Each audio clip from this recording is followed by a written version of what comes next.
जिसके सिर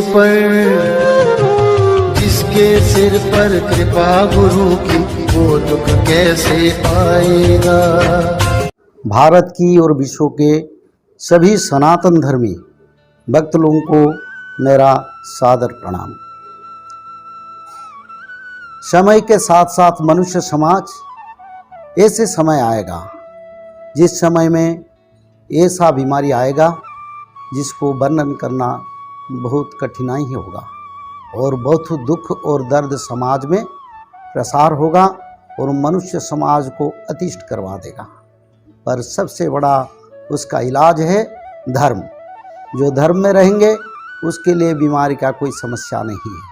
जो धर्म में नहीं रहेंगे उसके लिए बीमारी जरूर आएगा, क्योंकि धर्म और अधर्म का भी विचार चल रहा है, धर्म संस्थापना भी चल रहा है। इसी समय अगले समय क्या होने वाला है ये भविष्य मालिका में महापुरुष ने फिर लिखे हैं।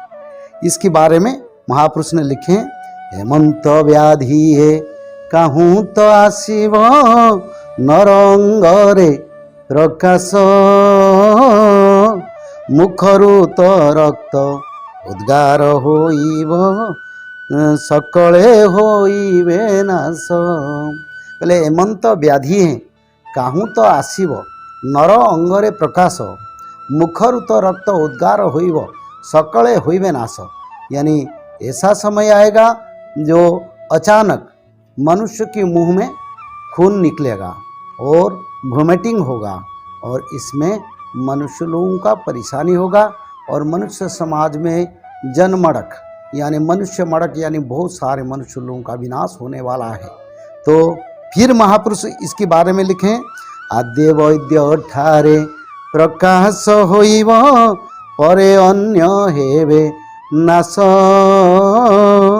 बद्य नाश जेबे होइब बारंग आउ के होइब ध्वंस। पहले ये जो देखभाल करते हैं, जो बीमारी को इलाज करते हैं, उसी मनुष्य की शरीर में उसका लक्षण आएगा, बाद में धीरे धीरे मनुष्य समाज में फैलेगा और धीरे धीरे जो पापी लोग उनका विनाश होगा। हमारा कहने का अर्थ यही है जब मनुष्य समाज बदल जाए, धर्म की ओर आए, क्योंकि धर्म अधर्म का जब विचार चल रहा है उसी समय अगर हम धर्म में नहीं रहेंगे तो विनाश जरूरी है। तो इसी समय को हमको समझना चाहिए, विचार करना चाहिए, क्योंकि अगले समय ऐसा महामारी आएगा जो मनुष्य लोग बहुत सारे मनुष्य लोग में इसका बीमारी का प्रकाश रहेगा, जो भविष्य मालिका में लिखा है मुंह में खून निकलेगा और वोमिटिंग होगा, जिसमें मनुष्य समाज में ये सारा महामारी जैसा फैलेगा सारा विश्व में। तो ऐसे समय अगले समय में 64 रोग आएगा, इसमें ये एक रोग भी आता है।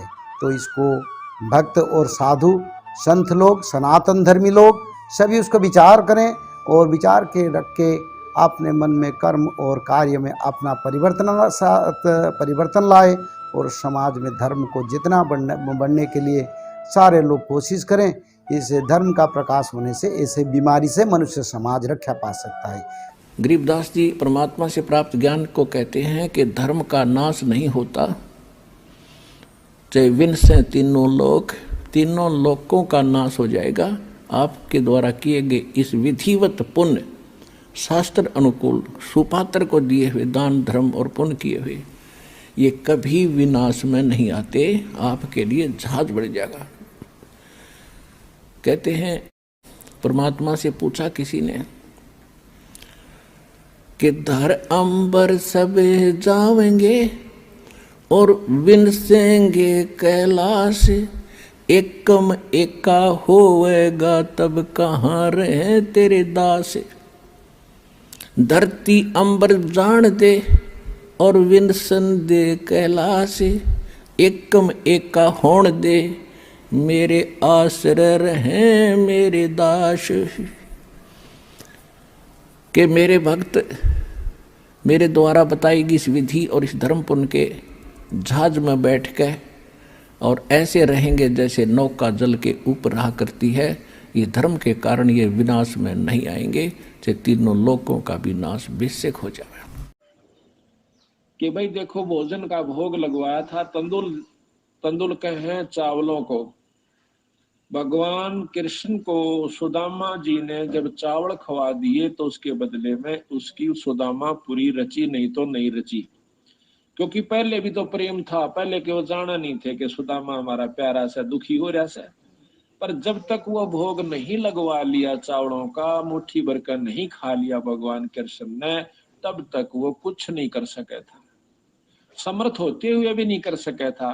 इसी प्रकार बंदी छोड़ हमें बताते हैं, आप बंदी छोड़ का पाठ करवाओ, उसके नाम पर कुछ दान धर्म करो तो मैं करूंगा। वे उनसे परम समर्थ हैं, कृष्ण भगवान से असंख्य गुना ज्यादा शक्तिवान कबीर साहब हैं, पर ये भी फेल हो जाएंगे अगर आप कुछ दान पुण्य नहीं करोगे सतगुरु के नाम पर। फिर ये आपके उन दुखों को दूर करेंगे जो कि कितने भी ना हुआ करते। तो इसलिए इस पाठ और भोग का महत्व बता रहे, साथ में एक कथा के द्वारा पता नहीं कितने प्रकार की आपको शिक्षा दे रहे। तंदुल विपर को दिए दे आपके ऊपर इतने इल्जाम है सर, आपके ऊपर इतने इल्जाम झूठे कैसे हैं आपके ऊपर? आपके गुंडे इतने खड़े थे वहाँ पे, हजारों आदमी हरियाणा पुलिस से। मेरे नीचे राष्ट्रीय समाज सेवा समिति नहीं तो आपकी समिति है? अरे आपकी समिति है बाबा। जिसके सिर पर कृपा गुरु की, वो दुख कैसे आएगा। जिसके सिर पर कृपा गुरु की, वो दुख कैसे पाएगा। नाम गुरु जी का जप लेगा, नाम गुरु जी का जप लेगा, जीवन सफल बनाएगा। जिसके सिर पर